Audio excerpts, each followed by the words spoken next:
First of all, let me say that the Second Amendment is not up for debate. The Constitution is the law of the land and it will be respected, or you can get the hell out of this country if you don't agree. Regardless what these big government liberals try to do to rob us of our freedoms, there are enough patriots in this country that will stand up to those people who want to take away our rights.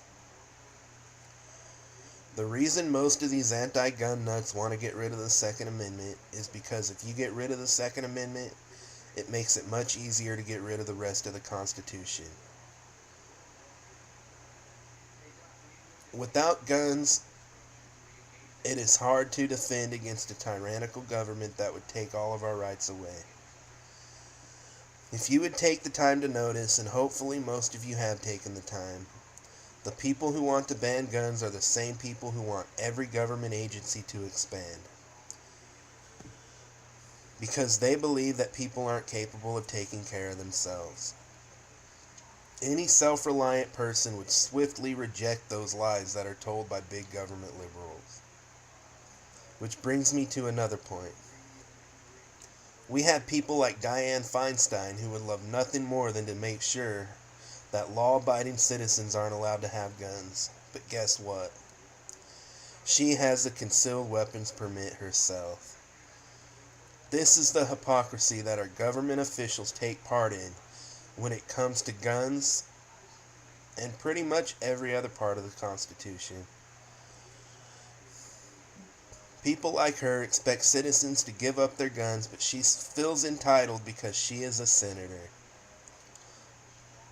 Well, there's a lot of mothers and fathers out there that deserve to have the right to protect their families and their property. To all the people who want to ban magazines with more than 10 bullets, I have one question. What if a gang of thugs busted into your house? It is very likely that you would need more than 10 bullets to protect your family and your property from these animals. Do you know anything about what's happening in Syria as we speak? The government is brutalizing and murdering their own people.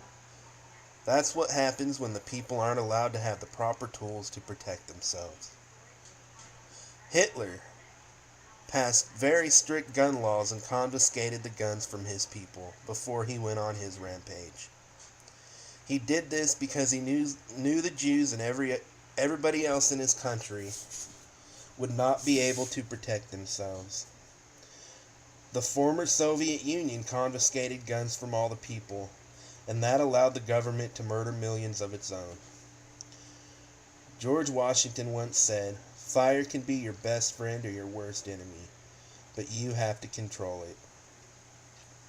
We have to control big government before they gain more and more power over our lives. If you think what happened in Germany and in the Soviet Union can't happen here, then you need to do some world history research.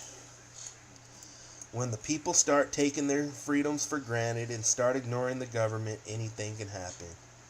All it takes is a few people, or even one person like Barack Obama, to take control. And they can take your rights away if you aren't standing up and paying attention. We need to start paying attention. Wake up. Until we do that, we can expect more and more of our rights to go away. I don't want that, and most people in this country don't want that. So wake up.